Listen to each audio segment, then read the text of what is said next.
Muy buenas tardes, jóvenes. Vamos a continuar con nuestros temas correspondientes en relación a lo que es el examen físico general, para luego llegar a los instrumentos de medición en relación a lo que nos toca hacer después de este examen. ¿Ok?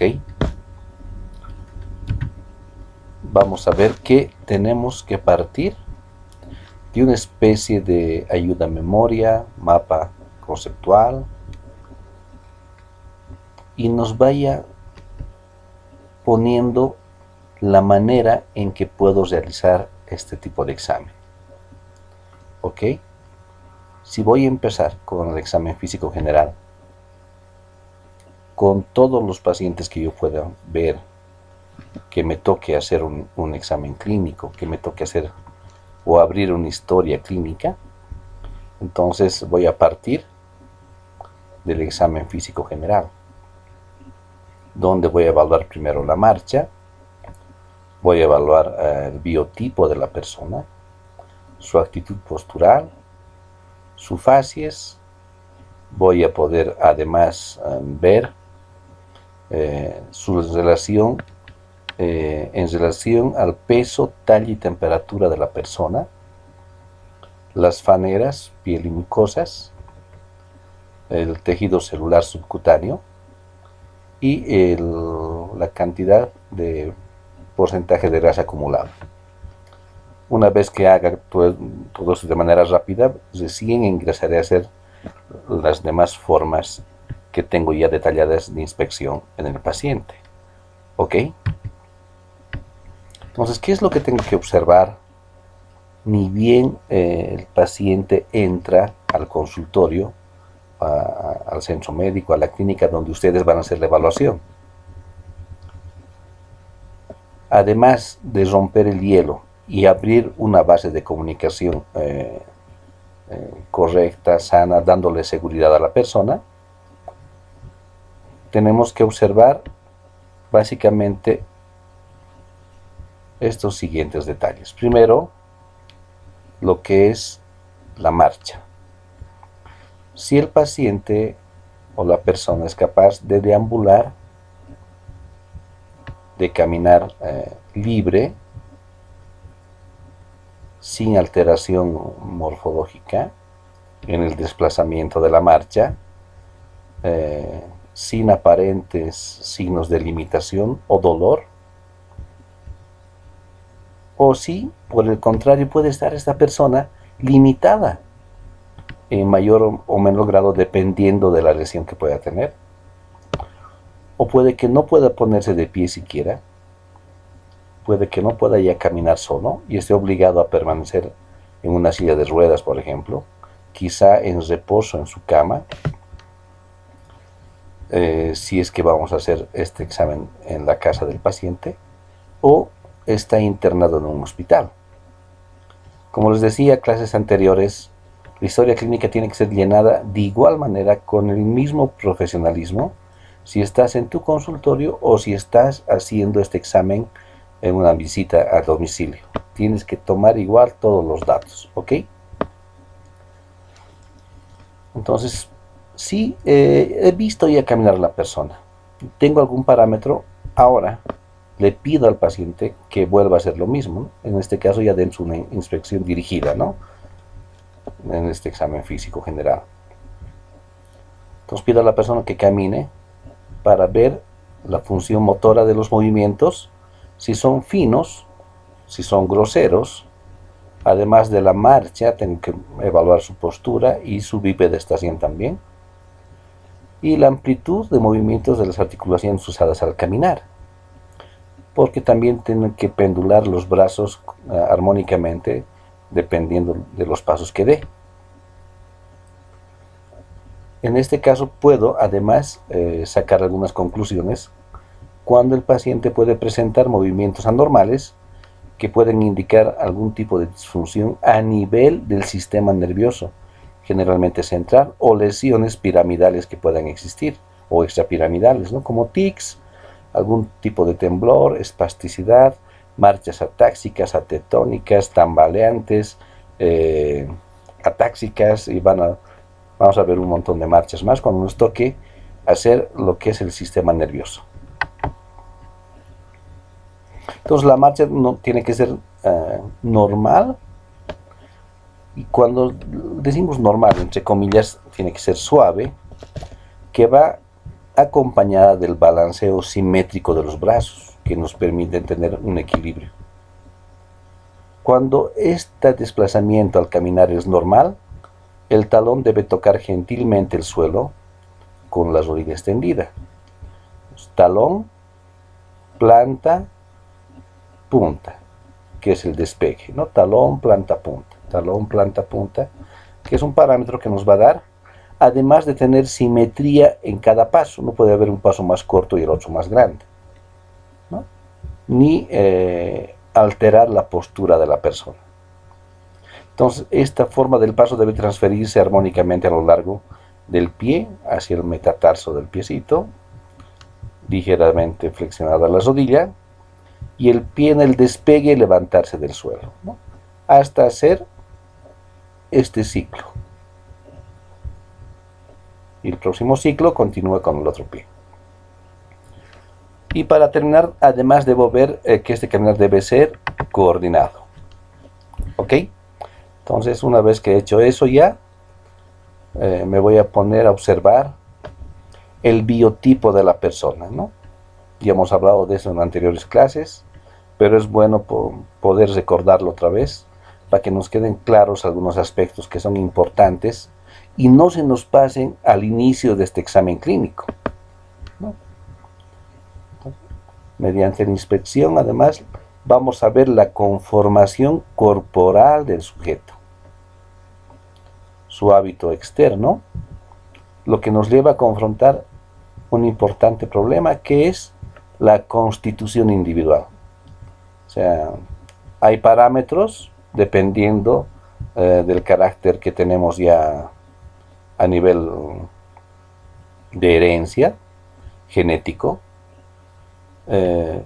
pero pese a eso, a veces nosotros tendemos a evaluar a todos en lo que es el aspecto meso, ¿no? En lo que todos debíamos estar en una forma atlética lo más cercana posible. Sin embargo, va a haber gente que tiene otra característica genética que obviamente no va a poder encajar, aunque querramos, dentro de lo que es una persona mesomorfa, ¿no? O normolínea también, que se puede llamar. Entonces, si observamos con atención la conformación corporal o hábito externo de las diferentes personas que existimos en este mundo, podemos ver que se pueden separar en tres grupos diferentes, ¿no? En los ectomorfos o longilíneos, en los mesomorfos o normolíneos, y en los endomorfos o brevilíneos. Van a encontrar las literaturas diferentes terminologías que van a hacer referencia también a este tipo de personas. Y dependiendo del biotipo de la persona, obviamente voy a poder plantear mejor un tratamiento. En una persona ectomorfa, longilínea, que tiene poca masa muscular, entonces su capacidad de resistencia a alguna actividad también va a ser menor, ¿verdad? Entonces tengo que también ver los parámetros dependiendo qué tratamiento voy a realizar y cómo, cuando determino el biotipo de mi paciente, ¿ok? Entonces tenemos esta terminología que también se le explica de la siguiente manera, ¿no? Los brevilíneos, que serían los endomorfos también, se los llaman megalosplásnicos, ¿no? Pícnicos, hiperesténicos, que una característica propia va a ser que de poca estatura, gruesos, corpulentos, de cuello corto, tórax ancho, básicamente, y extremidades relativamente pequeñas, ¿no? En relación a la longitud del miembro inferior y miembro superior. Los longilíneos también llamados microsplácnicos o asténicos. Generalmente es gente alta, delgada, de cuello y tórax alargados. Entonces, tiene musculatura pobre y extremidades largas. Gente que tiene estas características. Y los normolíneos, los normosplácnicos o esténicos, o también los mesomorfos, como hemos visto, ¿no? Que van a constituir el grupo intermedio con una conformación corporal armónica y básicamente son personas que haciendo una cantidad moderada de ejercicios generalmente se ven robustas, bien. Lo que no pasa con un brevilíneo que tiene que esforzarse mucho para quemar más grasita que va acumulando, o un longilíneo que es delgado de naturaleza, ¿no? Entonces puede hacer mucho ejercicio, va a ganar mucha masa muscular, pero no se va a notar tan notoriamente como en las personas que son mesomorfas, ¿ok?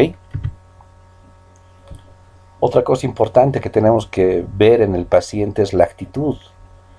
Nuestro paciente, cómo presenta su actitud postural. Si nos presenta de una manera equilibrada, es cuando se refiere la posición que asume el individuo o nuestro paciente, cuando está de pie, sentado o también en decúbitos laterales, prono o supino. ¿Ok? Entonces tengo que ver que esta actitud de pie refleje una buena postura o actitud de pie normal. ¿Qué quiere decir? Que cuando esta persona se pone de pie y está sin poder hacer esfuerzo para mantener una postura correcta, es una buena actitud postural.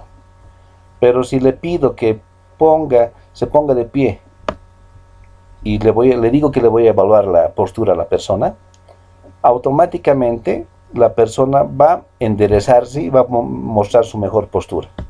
Entonces yo lo mantengo un tiempo ahí hablando al paciente y luego me doy cuenta que de la figura A se ha ido a la D, porque esa es su postura normal. Solo para la evaluación ha adquirido un momento una postura aparentemente correcta, pero forzada. Entonces, tengo que además trabajar luego en corregir la postura del paciente también. Si tiene algún problema respiratorio, está afectando con un dolor a nivel cervical o lumbar por la mala postura. ¿Ok? Entonces, esta evaluación tengo que hacerla de entrada primero sin pedir al paciente que haga esto. Y luego cuando ya el paciente le dé la orden. Y si veo que ha rectificado su postura, lo mantengo ahí un momento hablando. Y si adquiere una postura luego incorrecta, le indico que su postura es forzada. Y a veces por forzar una buena postura la gente tiene muchos dolores a nivel de la columna cervical, lumbar, dependiendo qué zona es la que está rectificando más en un momento dado, para el trabajo, para alguna actividad, pero en el tiempo su postura normal es como esta, como la figura D. ¿Ok? Entonces, esta es una muy buena forma de realizar un examen de la actitud postural. En sedestación también vemos cómo se sienta, si cruza los pies, se para mucho, se apoya en el apoyabrazos, si tuviera un sillón o la silla, de pronto se sienta medio chuequito.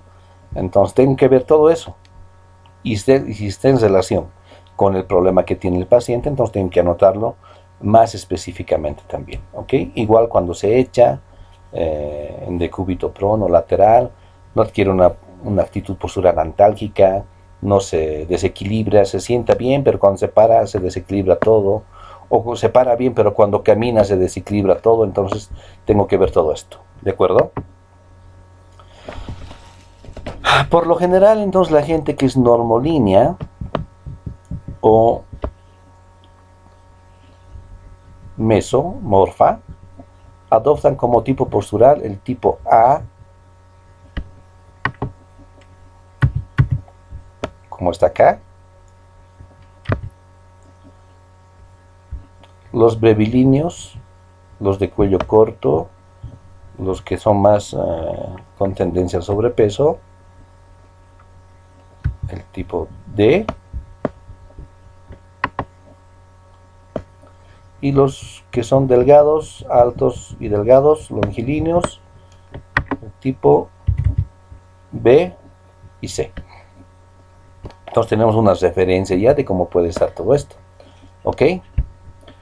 Las desviaciones de una buena postura pueden estar influidas ¿por qué? Por hábitos. Personas que trabajan haciendo una misma operación todo el tiempo. Entonces, un ejemplo muy clásico. Ustedes van a una oficina donde están de atención al cliente, por ejemplo, y la secretaria está mirando al frente a la persona que va a hacer su consulta. Pero su computadora está en su lado derecho, por ejemplo, y tiene que trabajar y solo gira medio cuerpo de su cuerpo, la mitad de su cuerpo superior, con sus manos trabaja en la computadora y vuelve para atender al cliente y hace otro movimiento a la computadora y vuelve al cliente. Entonces, ese movimiento es repetitivo por días, semanas, meses, a veces años, va a provocar problemas a nivel lumbar, dolor, contracturas. Y el paciente dice, pues yo no levanto cosas pesadas, yo solo trabajo sedentariamente, estoy sentada, pero esa acción repetitiva de un movimiento inadecuado todo el tiempo provoca dolores a nivel de la columna lumbar. Ok, entonces tenemos que también tomar en cuenta esos datos. O las personas que están mucho tiempo de pie, por ejemplo. Una persona que trabaja como varita en la policía, ¿no? Que es de tránsito. Una persona, un médico que trabaja horas en un quirófano de pie, ¿no? Personas que están en el comercio, que están los peluqueros, por ejemplo. Entonces van a también sufrir algún tipo de alteración en la postura, quizás en la marcha, y algún tipo de, además, dolor a nivel de la columna lumbar o de los miembros inferiores, dependiendo del tipo de postura que adopte esta persona. Vamos a ver si los hombros se mantienen erguidos o tienden ya a caerse porque su postura cada vez más anormal de ese paciente, o quizás sentarse en posiciones inadecuadas o muy inclinadas tal vez. Entonces todo esto en relación al hábito, en este caso un hábito de trabajo, puede ser, un mal hábito que viene de familia, que tiene una silla muy alta o muy corta, cosas que van a hacer que se puede alterar la postura en el paciente. Entonces las posturas anormales además pueden obedecer a problemas neurológicos o musculoesqueléticos y de otros sistemas, por ejemplo problemas a nivel respiratorio o cardiovascular. Si vemos las líneas, y hemos hecho, tienen en las historias clínicas que yo les he facilitado y las que ustedes han conseguido también muy buenas en las que he podido revisar. Entonces una alineación a nivel de un equilibrio simétrico en los hombros, y yo voy a ver anterior o posteriormente al paciente, y dependiendo de la cara en que vea, cara anterior o posterior, iré viendo algunos tipos de pliegues, alguna simetría en otras zonas también, como en las líneas que pasan en las tetillas en los varones, entre las espinas ilíacas anteriores superiores, en la fosa poplitea, que nos va a dar una figura de equilibrio en la postura del paciente. Y si lo veo lateralmente, si la línea que baja de gravedad vertical pasa por el trago de la oreja, pasa por el acromión, por el trocánter mayor y cae por delante del maleolo externo. Entonces voy a ver que la postura de esta persona está equilibrada. ¿Ok? Entonces vamos a poder hacer también nuestro estudio de la postura. Luego también vamos a ver otra cosa importante, que es la fascies. qué es lo que va a reflejar el problema que tiene esta persona a nivel de su carita, del rostro de la persona. Con qué tipo de fases va a llegar, inexpresiva, que no le interesa su problema, o no puedes reflejar su problema, tal vez por un problema nervioso, viene con una fases de angustia, de crisis, de pronto con algún problema de asimetría, y tengo que ser muy observativo cuando me habla, porque cuando me habla se van a notar muchas cosas que pueden estar anormales, porque cuando está callada la persona parece que todo está simétrico, ¿no? Entonces tengo que además, cómo me habla además, ¿no? Su lenguaje, balbucea, sufre de dislalia, de pronto es también una persona que es con verborrea, ¿no? Que no para de hablarte y tengo que hacerla callar, y algunas cosas más que me van a demostrar cómo está en ese momento la persona, ¿ok? Entonces las fases se denomina al aspecto y la configuración de la cara, la expresión facial o fisionómica de la persona. Ante todo debemos evaluar, como les decía, la simetría facial, cuando está sin hablar y cuando está con movimiento. Tengo que hacer comparativo el lado derecho de la cara con el izquierdo, evaluando los pliegues o arrugas de la frente, le hago arrugar la frente, las cejas, le hago elevar las cejas, los párpados le hago cerrar los ojitos fuerte, le hago un seguimiento de lo que me siga con los movimientos oculares de derecha a izquierda, de arriba a abajo, los surcos nasogenianos y las comisuras labiales, ¿no? Entonces, mi evaluación de manera rápida con todos esos parámetros me puede dar algún dato importante. Más aún si la paciente o el paciente está cursando con un problema del sistema nervioso periférico central, con una parálisis a frigore, por ejemplo, a nivel facial, o qué sé yo, una neuralgia del trigémino que me va a mostrar otro tipo de característica en el rostro de la persona, de angustia, de dolor, ¿verdad? Los estados de ánimo también, como la ansiedad, los disgustos, la ira, la cólera, tristeza, se detectan no solo con la expresión facial, sino en la forma de caminar, la postura y la forma de hablar. Una persona que está realmente, entre comillas, bajoneada, muy triste, tiende a caminar y de pronto con los hombros cada vez más caídos, porque realmente anímicamente está muy mal, tiende a hablar muy poco, o tiende a expresar su dolor y llegar al llanto fácilmente.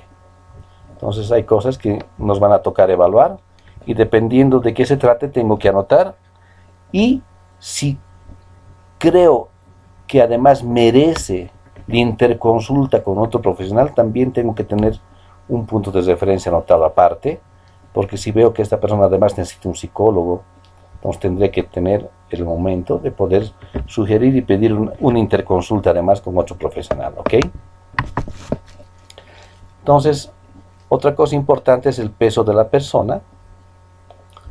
Si yo quiero rehabilitar a una persona que tiene un problema de post-fractura de fémur, en una paciente que está en obesidad 2 o 1, entonces la descarga de peso va a ser más complicada. Entonces tengo que hacer un plan de tratamiento dependiendo del tipo de la persona, del biotipo que tenga este paciente, ¿ok? Tendré que saber hacer rápidamente este índice de masa corporal. Ustedes ya han practicado sobre esto, y tener en cuenta que este paciente, con el peso que ha llegado donde mí, yo tendré que tener otras herramientas además de sugerencia para que el paciente, si tiene un problema de sobrepeso y encima quizá tiene diabetes, algo así que me va a complicar en aplicar algún tipo de técnica que yo puedo usar en el exoterapia, por ejemplo. Entonces tendré que tener la sugerencia como que para esta persona pueda llegar a bajar algunos kilos de peso. porque si baja de peso, su problema de rehabilitación, yendo al ejemplo que hemos tomado, por ejemplo, de una fractura de fémur, va a ser que ocupe menos tiempo, quizá le duela menos a la persona, le dé más confianza y pueda terminar un tratamiento más rápido todavía y evitar complicaciones, ¿verdad? Entonces, tengo que tener en cuenta esta relación estatura-peso del paciente. Lo que ya hemos hablado en anteriores clases es que está bien que esté dentro de un parámetro normal. Ahora tengo que saber también cuál es la composición de esta persona. Pues si esta persona tiene mucha grasa y poco músculo, igual tengo que aprender a poder hacer que este paciente gane y fortalezca masa muscular. Si quiero que se establezca de una fractura de fémur, como hemos hablado, tenga la capacidad de soporte sus músculos en su cuerpo, de soporte primero con apoyo de la descarga de su peso y luego sin apoyo para que vuelva a una deambulación normal. ¿Ok? Entonces su composición también es muy importante, no solamente la relación peso y estatura. Otras cosas que tenemos que tomar en cuenta, los signos vitales, temperatura, de pronto lo que es frecuencia cardíaca, la presión arterial, la frecuencia respiratoria, y este último tiempo mucha gente que no conocía o tenía muy poca información ahora conoce muy bien, ¿no? La osimetría, ¿no? Que es la capacidad ventilatoria que tienen que tener nuestros pulmones para que podamos respirar y no muestre signos de fibrosis algún lóbulo en nuestros pulmones que pueda complicar la respiración en mi paciente. ¿Ok? También voy a ver rápidamente lo que es la exploración de la piel, las membranas mucosas, el pelo, las uñas, y obviamente voy a inspeccionar su color, pigmentación. De pronto podré tocar si esa piel está húmeda, si hay temperatura localizada en algún segmento que estoy evaluando, la textura, el grosor, la turgencia y movilidad de la piel. Todo esto, especialmente en la zona luego donde voy a hacer un tratamiento, voy a aplicar. Porque yo, si quiero aplicar algún tipo de aparato electromédico y quiero hacer electroestimulación, por ejemplo, en una zona que necesito que ayuda para su fortalecimiento o conseguir que complete un rango articular, y me he olvidado de hacer esta inspección a nivel de la piel, en la parte sensitiva hay zonas que la persona no siente, dejó de sentir anestesia en ciertas zonas. Yo aplico un aparato electromédico y pongo intensidades altas y la persona no siente, y la persona, como no siente, entonces tú por tu conocimiento y experiencia dices, bueno, de esta intensidad no puede pasar, es mucho, pero puede que te falte todavía esa experiencia y ese conocimiento. Entonces muchas personas piensan que cuanto más fuerte le pongas un equipo electromédico, más rápido se va a restablecer, y no es así. Tengo que llegar al nivel de tolerancia nomás que tiene cada ser humano, especialmente con equipos electromédicos, y además que tenga una piel muy lábil, con tendencia a la equimosis, por ejemplo. Entonces yo le pongo 2 electrodos en un segmento y como no siente le pongo mucha intensidad y puede que se queme el paciente y yo produzca una iatrogenia por no haber hecho un examen que me tocaba hacer, especialmente del segmento en que voy a aplicar algún tipo de electrodo, algún tipo de masaje. Además de preguntar y ver si no tiene alergias la persona cuando se aplica algún ungüento, alguna crema, algún tipo de medicamento de uso externo o tópico. Entonces tengo que hacer otras preguntas más, ¿ok? No puedo decir, no, esto no es importante. Todo es importante, jóvenes. ¿De acuerdo? También el examen del pelo, básicamente lo haré rápidamente, dependiendo de la zona que voy a tratar y qué voy a hacer. ¿no? La cantidad, distribución, implantación, y ver y preguntar a la persona si no se le cae por mechones el pelo o se le ha caído alguna vez. En una charla rápida se puede hacer esto con un paciente. Además, un cabello sano refleja fácilmente en su brillo y su textura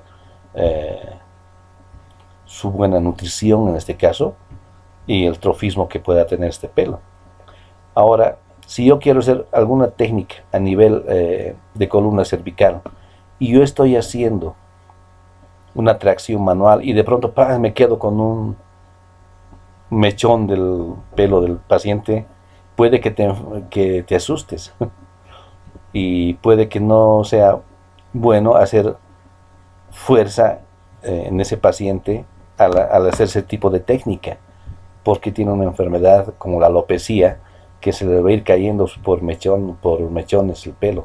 Entonces tengo que aprender a preguntar rápidamente también si no tiene algún tipo de problema a ese nivel, ¿ok? Y algo que voy a ver en las manos del paciente, además que puedo ver signos de acromegalia y todo eso, el tipo de uñas que pueda tener. Y el tipo de uñas que presente el paciente me puede dar relación con una enfermedad también. Así como en las facies, si tiene, por ejemplo, un paciente me muestra una facies, no sé si en estos dibujos encontramos uno, esta persona parece que tuviera rosácea, por ejemplo, o en alas de mariposa se me presenta una especie de pequitas acá, me dará relación con una enfermedad. Entonces yo tengo que saber a qué enfermedad se refiere ese tipo de alteración que se pueda presentar en la facies de la persona. ¿Ok? Entonces todo esto me va a dar pie para poder hacer un plan de tratamiento adecuado y además poder relacionar con el problema que tiene actualmente la persona. ¿De acuerdo? Entonces, ya pasando a lo que son las técnicas o instrumentos que necesitamos, no solo a nivel general, sino a nivel local también, volvemos a lo que es la inspección, que tenemos que realizar en todo momento, desde que vemos a la persona entrando al consultorio hasta que terminamos ese primer día con él. Y cada que venga y cada que me toque evaluarlo, veré otra vez todos estos parámetros. De forma rápida ya conozco al paciente, ya sé qué zonas son las afectadas, entonces poco a poco voy a aprender a discriminar de lo general a lo específico e ir directamente al problema que tiene la persona. ¿Por qué tengo que hacer esto? Porque en el tiempo puede que para la persona esté mejorando lo que del problema que ha venido a consultar con nosotros, pero puede que esté apareciendo otro problema secundario del cual no nos habíamos percatado antes o que recién se está desarrollando. ¿Ok? Es imprescindible una iluminación adecuada, mejor si es natural, en un ambiente además atemperado, agradable, como hemos dicho en las primeras clases. ¿No? Tengo que ver, como hemos dicho, simetría, color, forma, tamaño, movilidad de los segmentos corporales, amplitudes articulares, balance muscular, actitud postural, facies y todo eso. Entonces la inspección va a ser la apreciación con la vista desnuda o cuanto más de un lente de aumento de las características del cuerpo en su superficie externa y de algunas cavidades o conductos para que tenga comunicación con el exterior. Puede ser esta inspección directa o inmediata o instrumental o mediata, dependiendo de lo que se va a inspeccionar. En nuestro caso, en nuestra profesión, haremos con la menor ropa posible, como hemos dicho, para poder realmente determinar algo que creo que no está en orden en relación al problema que tiene el paciente. La palpación va a ser la apreciación manual de, primero, sensibilidad de zonas que pueden tener hipersensibilidad o hipo, o estén literalmente anestésicas, ¿no? Deje de sentir la persona ciertas zonas, ¿no? Temperatura local en ciertos segmentos que puede estar aumentada, consistencia, forma, tamaño, situación, movimientos de la región que uno va a explorar. Entonces, gracias a que nuestras manos tienen exquisita sensibilidad táctil, térmica, vibratoria y sentido de presión, y estereognóstica, es importante usar las manos para conocer todo esto cuando hacemos la palpación, ¿ok? Puede ser con toda la mano, a mano llena, o con el tacto, cuando voy a hacer ligeros tipos de presión en ciertas zonas y puedo encontrar puntos dolorosos o puntos gatillo que van a disparar un dolor, entonces ya me marco ese lugar para poder hacer un tratamiento si es que me va a tocar hacer tratamiento ese día. Puedo hacer como tiene que ser así, con mano desnuda. En este tiempo de la pandemia se ha ido haciendo este tipo de exámenes con guante, pero generalmente si se puede es mejor con mano desnuda.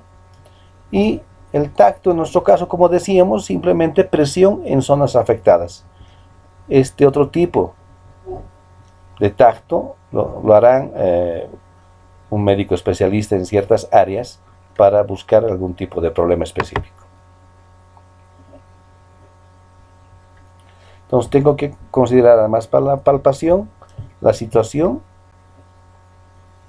que tiene que estar anatómicamente un segmento normal, forma, tamaño, consistencia, sensibilidad y la movilidad o la amplitud articular de cada segmento. La percusión, que va a ser otra técnica que podemos usar, en este caso para ver matideces en los músculos que vamos a ir golpeando con los dedos o con el borde cubital de nuestra mano para poder encontrar zonas dolorosas o para poder encontrar o hacer algún tipo de tratamiento. En este caso hay técnicas específicas digitales que nos van a poder ayudar en todo lo que es algún tipo de alteración, ¿ok? Entonces, así como nos sirve para examinar una percusión digital, también nos puede servir para poder hacer algún tipo de técnica específica. Entonces, esta forma que tenemos de poder hacer nuestro examen físico ya por sistemas, usando además estos elementos que son importantes, tienen sus formas de realizar. Entonces, estas formas de realizar la percusión, por ejemplo, cuando es dígito digital, tenemos que colocar adecuadamente el dedo que va a ir por debajo o pegado a la piel del paciente, un dedo percutor que va a ser el que vaya por arriba, y las indicaciones correspondientes para poder tener el ruido que queremos observar, que podemos tener ruidos muy fuertes o menos fuertes, como el timpanismo, hipersonoridad, sonoridad normal, submatidez o matidez, dependiendo de la zona que vamos a hacer el examen. De seguro que voy a encontrar un ruido diferente cuando haga este tipo de técnica de percusión en mi examen físico. Entonces, de esta manera debería realizarse este tipo de examen para poder obtener los ruidos que hemos visto hace un momento y si están dentro de los parámetros normales. Y para terminar, la auscultación, que en las próximas clases ya vamos a hablar específicamente de los focos de auscultación cardíacos y respiratorios. ¿Para qué? Para, con el sentido del oído, apreciar los fenómenos acústicos que se originan en nuestro cuerpo. Por ejemplo, la actividad del corazón va a ser una auscultación cardiovascular. Podemos además ver la entrada y salida del aire en el sistema respiratorio, que esa va a ser un tipo de auscultación pulmonar. El tránsito en el tubo digestivo, auscultación abdominal, o cualquier otra causa. En este caso, escuchar el latido fetal, por ejemplo, algún tipo de articulación a nivel temporomaxilar, se puede hacer también esto. Y tengo ya otra forma o instrumento que me va a ayudar a que yo pueda percibir de mejor manera mi examen físico a través de la auscultación. Puede ser inmediata cuando coloco mi oído directamente, por ejemplo, en el área pulmonar de la persona y determino o escucho algo, o en el pecho de la persona. Entonces, esta va a ser inmediata. Y la mediata es cuando uso un fonendoscopio o un estetofonendoscopio que me va a permitir amplificar ciertos ruidos para poder escucharlos de mejor manera. Iré conociendo ruidos normales primero para poder luego interpretar ruidos anormales. Así que les animo a poder conseguir algún tipo de tutorial en YouTube con ruidos normales y anormales a nivel cardíaco y a nivel pulmonar. Y cuando nos toque hacer la práctica, tener ya no solo el conocimiento de los focos de auscultación a nivel cardíaco y pulmonar, sino además el tipo de ruidos que tengo que percibir. ¿Ok? Tengo que colocar el auricular al auscultar de manera correcta,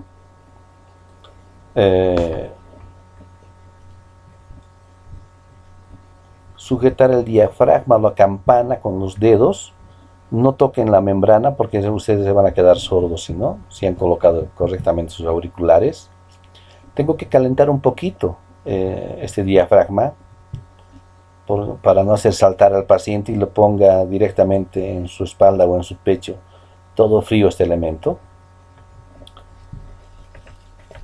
Entonces tengo que aplicar además el diafragma firmemente para escuchar sonidos agudos o altos, o aplicar la campana suavemente para escuchar sonidos o graves.